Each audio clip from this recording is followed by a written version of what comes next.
नगर परिषद अकोटमधील रडखडलेले जनतेचे कामे व इतर मागण्यांसाठी वंचितचे लखन इंगळे यांचे मुख्य अधिकारी कार्यालयात ठिय्या आंदोलन.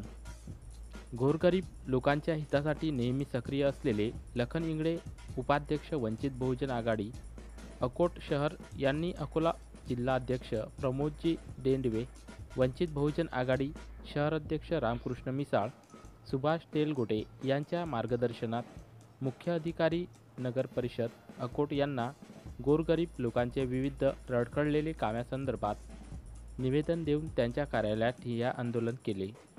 आंदोलनात प्रमुख मागण्यांच्या संदर्भात मुख्य अधिकारी यांनी संबंधित अधिकारी यांना बोलावून कामे त्वरित मार्गी लावण्याचे निर्देशित केले.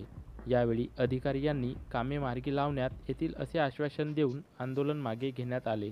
मात्र आश्वासनानुसार कामे मार्गी न लागल्यास तीव्र आंदोलन छेडणार असा इशारा लखन इंगळे यांनी दिला आहे.